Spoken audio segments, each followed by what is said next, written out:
na aula de hoje, no nosso curso de Introdução à Física Atômica, nós vamos explicar um pouquinho a teoria de perturbação, o método perturbativo, que eu já expliquei na última aula por que é importante, né? Porque normalmente nós sabemos a solução de um sistema, são poucos os que nós sabemos, os outros nós temos que aproximar, então teoria de perturbação é um desses métodos aproximativos. E nós vamos lidar agora com perturbação que não depende do tempo, portanto é chamado teoria de perturbação independente do tempo, ou nos livros aí você vai encontrar como teoria de perturbação de Rayleigh-Schrödinger. Então é essa que nós vamos fazer agora, tá certo? Como uma revisão aqui desse método aproximativo para que a gente possa entrar de fato nos átomos de um elétron, dois elétrons e assim por diante. Muito bem, então para explicar os princípios da teoria de perturbação independente do tempo, como eu mencionei nas últimas aulas, a primeira coisa é que nós temos que ter um sistema físico que a gente conhece muito bem e a gente conhece as soluções. Então esse nós vamos aqui colocar como zero no seu subíndice, tá bom?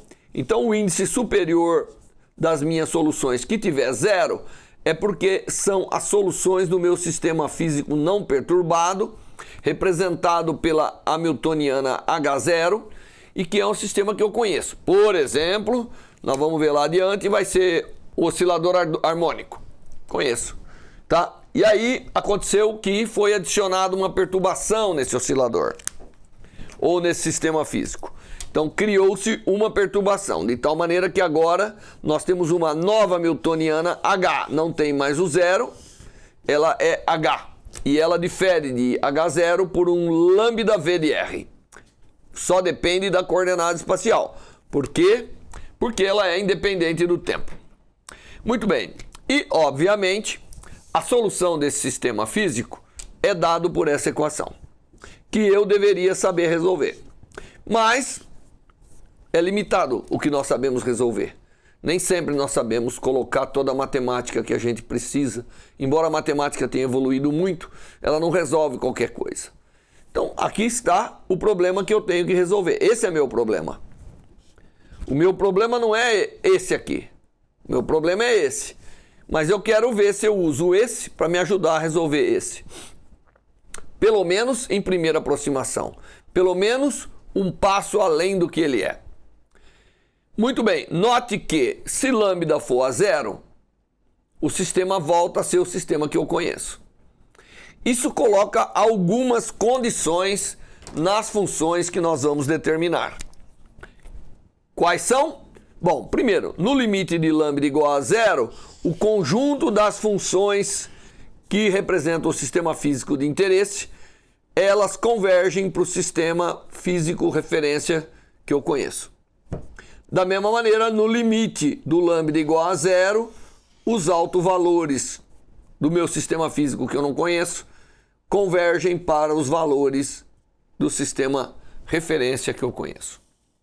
Isso mostra que tanto as funções de onda que descrevem o sistema, os estados estacionários do sistema, como os valores da energia correspondente a cada um desses estados estacionários, aqui representado pelo ψn e En, dependem de lambda, porque senão eu não consigo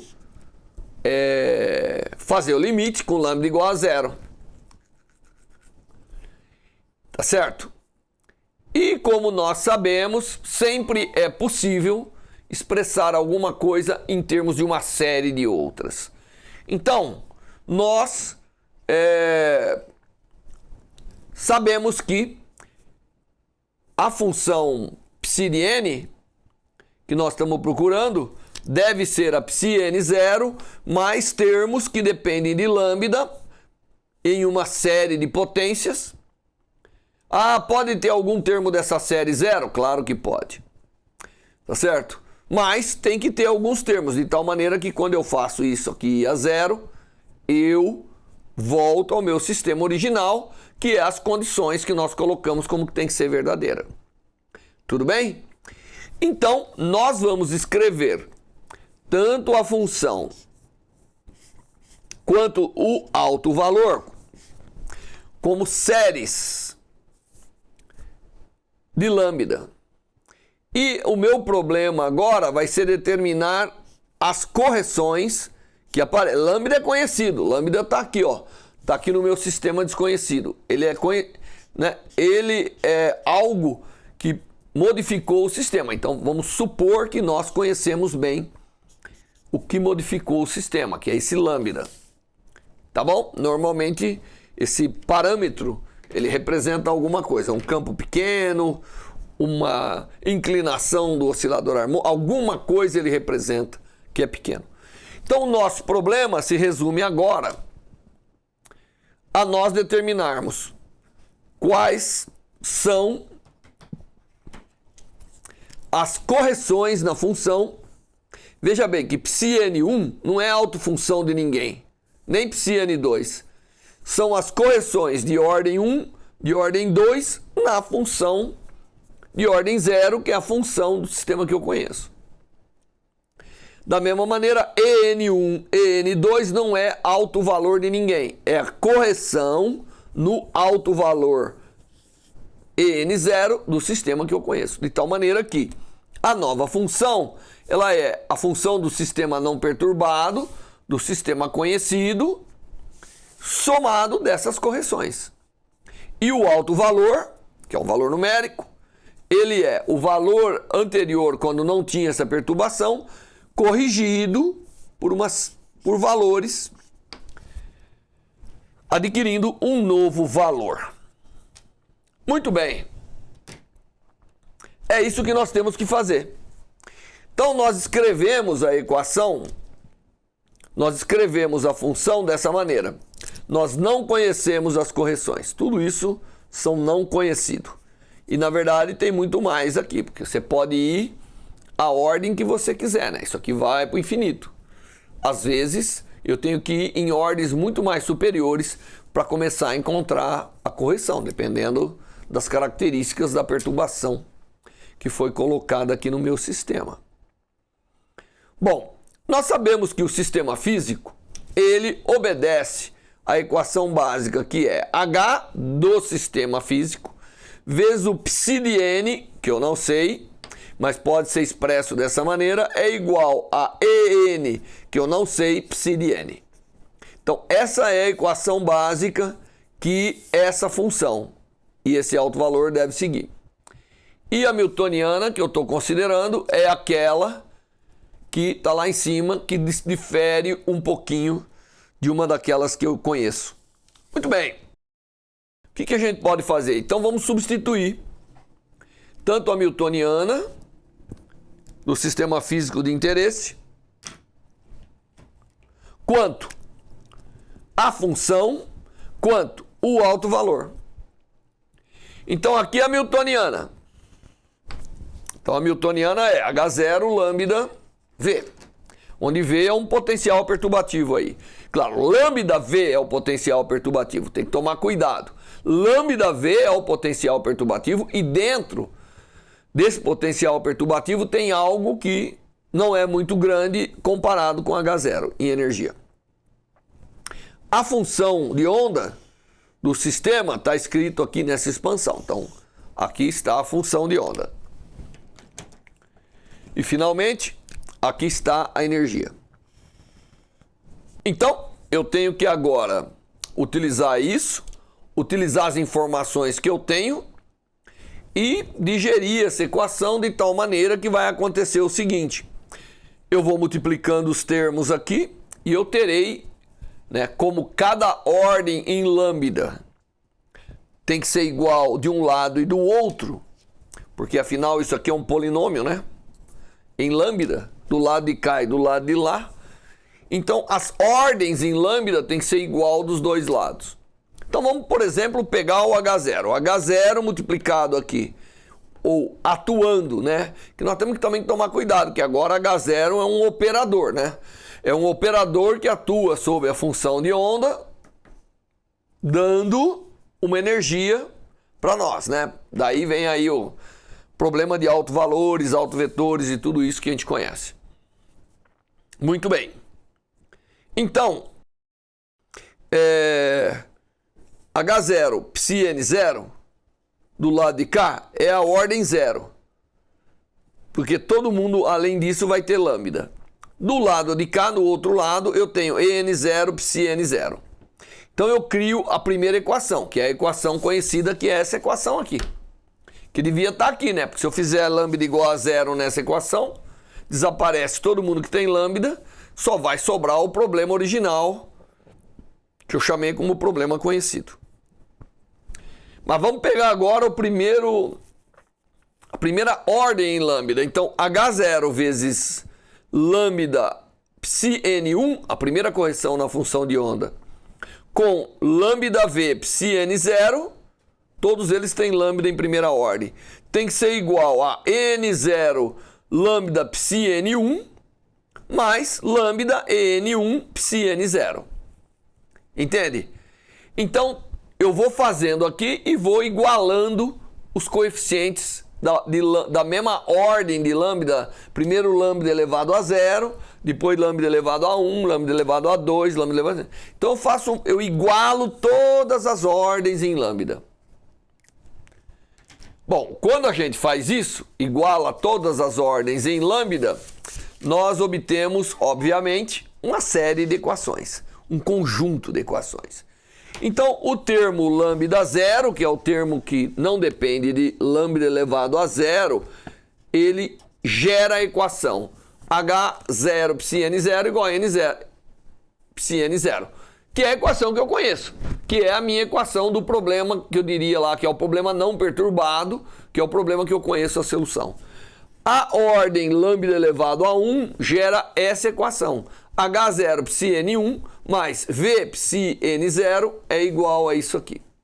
Lembre-se que H0, a newtoniana, é uma operação matemática, como nós vimos lá anteriormente. Em lambda 2, nós temos também H0 psi-n2, V psi-n1. Então, veja, aqui eu conheço a solução, então ok. Se eu conheço a solução aqui, eu uso os valores dela aqui para determinar uma nova equação, que é a nova equação que vai me determinar psi1 e n1.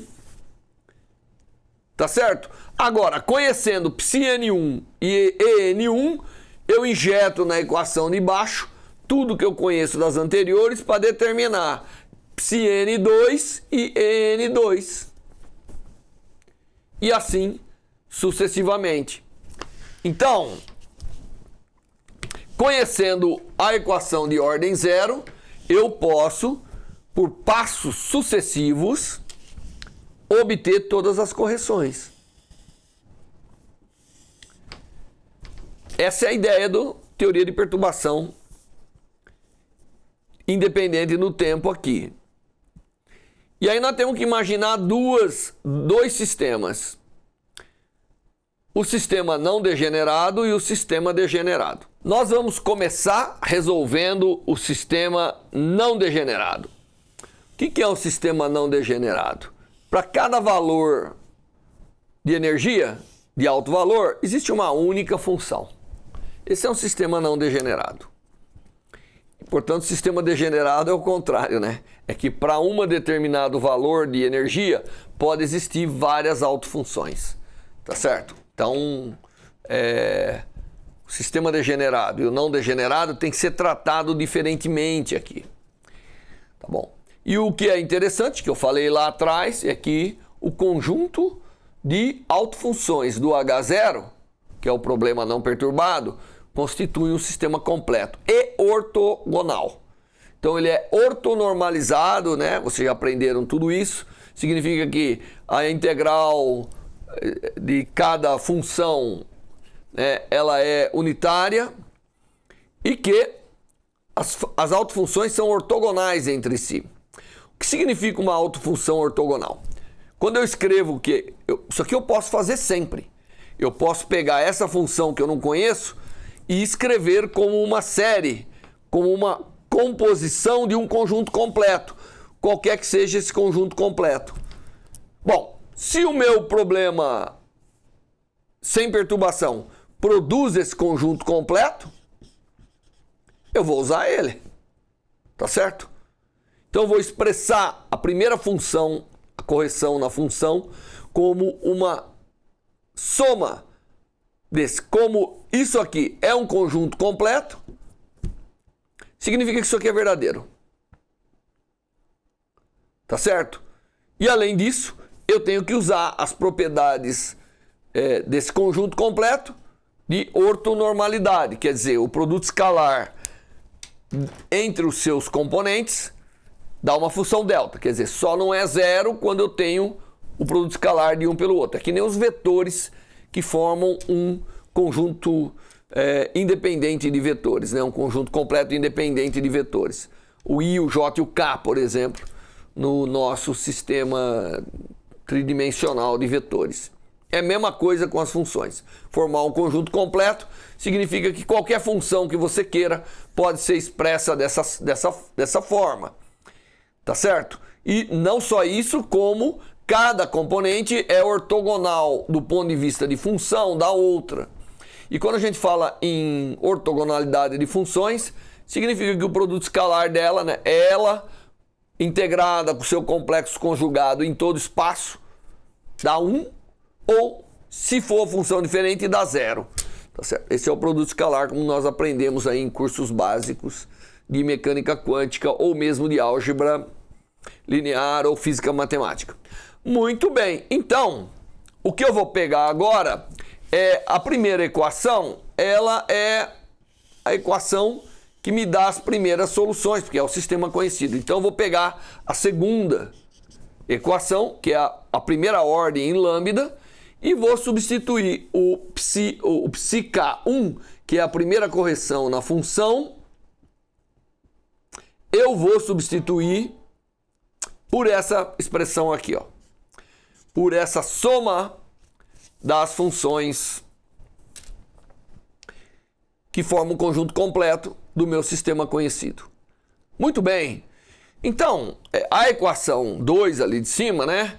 Ela então fica H0, se a gente puxar aqui, ó, é H0 vezes πn1 mais V πn0 é igual a N0 psiK1, que agora vai ser expresso, πn1, desculpa, que vai ser expresso como uma soma de psiK0 das funções que eu conheço.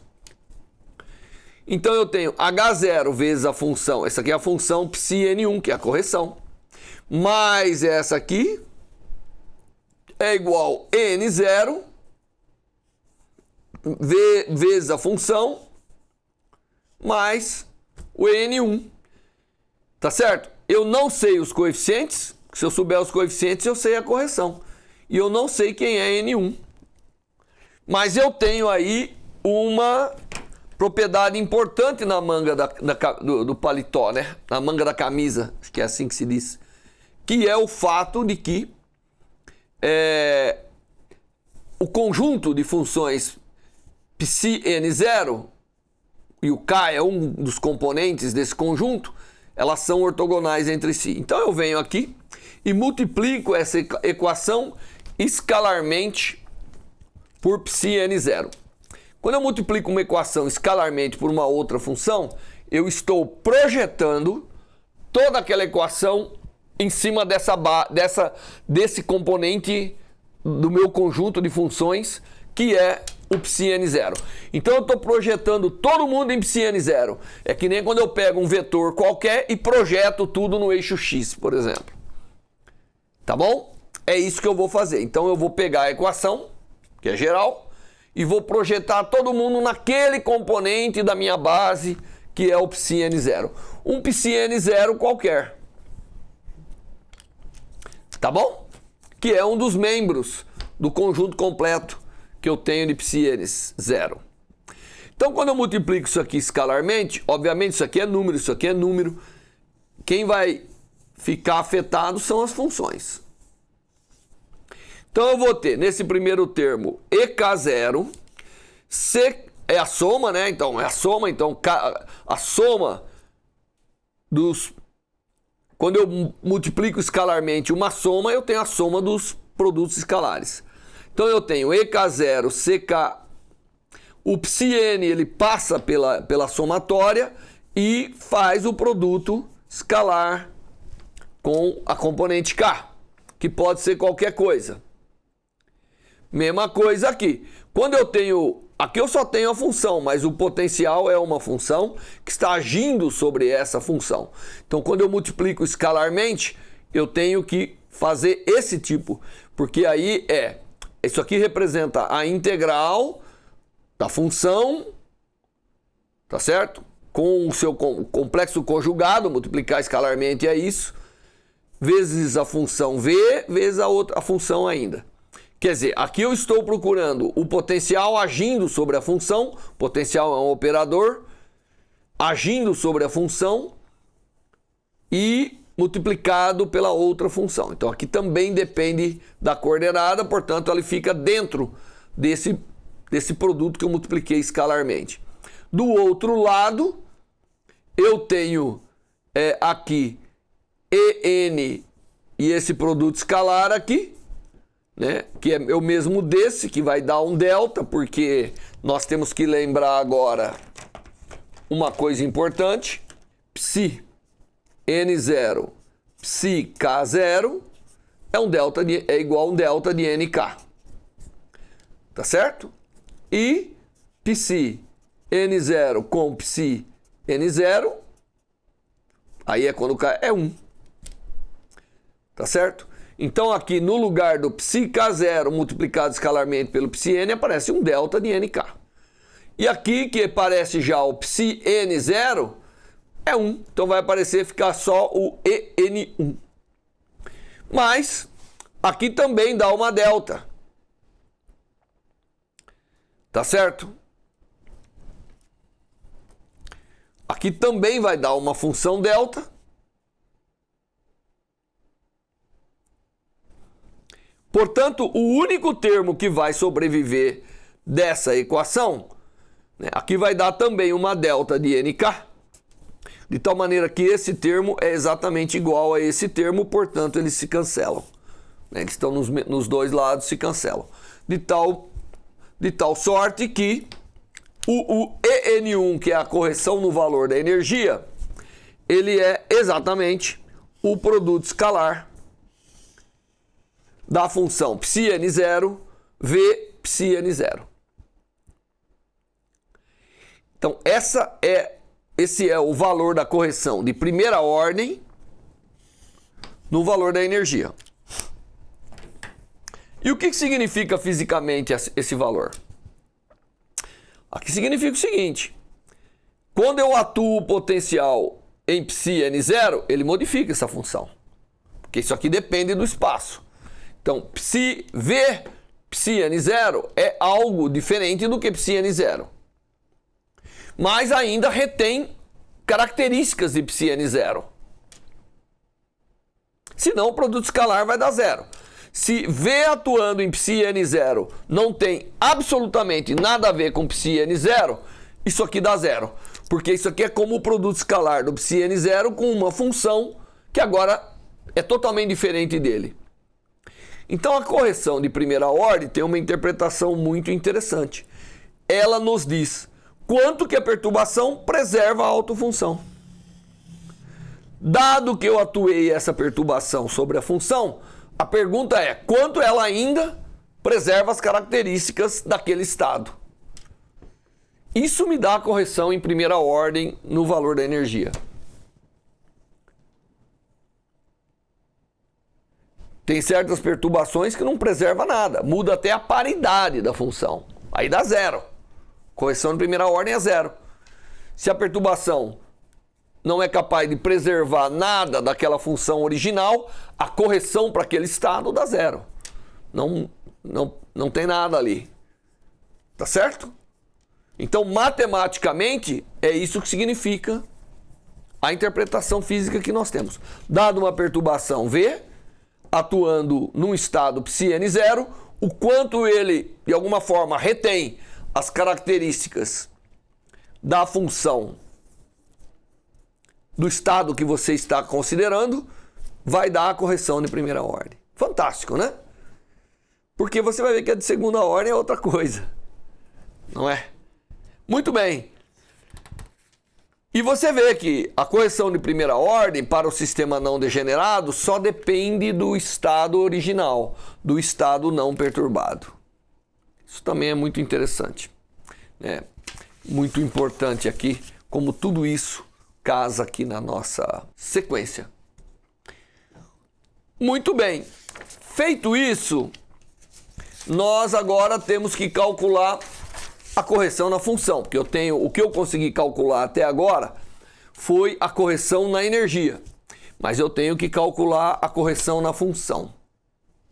Para calcular a correção na função, eu vou usar o valor do N1, que eu já calculei, que você lembra lá, que é o produto, que é esse cara, nós não vimos, bom, é o πn0 V πn0, tá bom? Então eu vou usar na equação e multiplicar escalarmente agora por um πm com m diferente de n. Então eu vou pegar lá de novo a equação, que vocês se lembram, e vou multiplicar. Aquela hora eu multipliquei escalarmente por πn, agora eu vou multiplicar escalarmente por πm diferente de n. Lá não precisava ser diferente. Tanto é que a correção deu nn. Agora eu vou multiplicar escalarmente por πm com m diferente de n. Então, refazendo cada passo daquela multiplicação, basta você pegar essa equação aqui. Basta você pegar essa equação que a gente escreveu aqui. E agora eu vou multiplicar não por πn, mas por πm. É isso que nós vamos fazer. Quando eu fizer isso, tá certo? Então, você pode fazer as contas direitinho. Você vai obter um delta, portanto, vai ficar só o nm e m0. Aí vai ficar aqui o πm v πn, porque o πn continua lá. E isso vai ser igual a en0 cnm. Se eu determinar os CNM, eu estou determinando os coeficientes que acabam determinando a equação. Lembre-se que o πn1, né, o πn1, que é a correção de primeira ordem, deixa eu escrever aqui direitinho, tem que lembrar que o πn1 é igual à soma do CKN1 psiK0. K. Todos.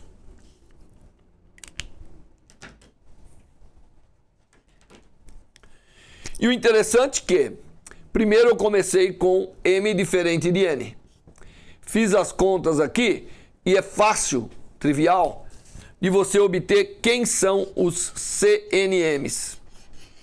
E você vê que o CNM é esse elemento de matriz, é assim que a gente chama esse produto, que é o πm0, que é uma solução conhecida, V πn0, só que M é diferente de N.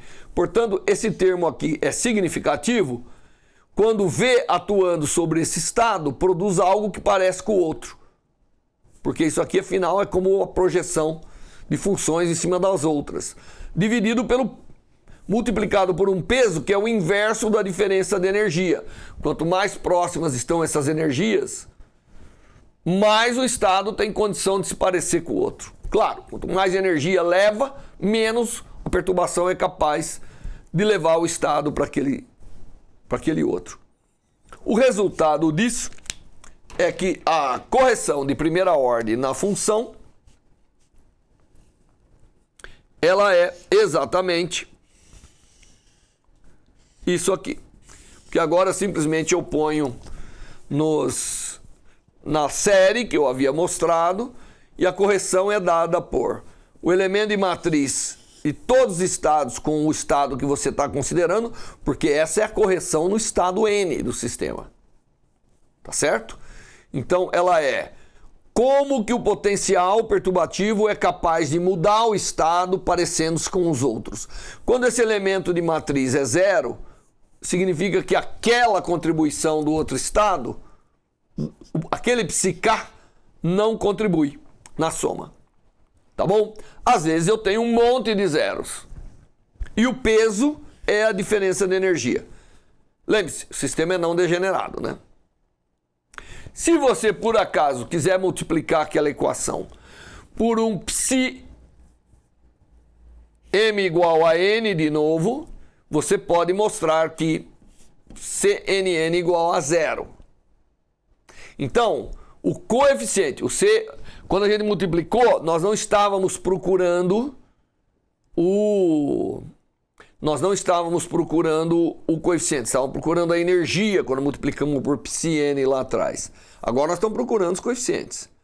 Mas se eu multiplicar e insistir em levar adiante, você pode mostrar que o CNN é zero, ou seja, não tem aqui nessa expansão a própria, porque a função, lembre-se, a função já tem o primeiro, né? Se você olhar, o πn1 é a correção no πn0, portanto não tem ela componente aqui, senão ela teria que ser incorporada no πn0.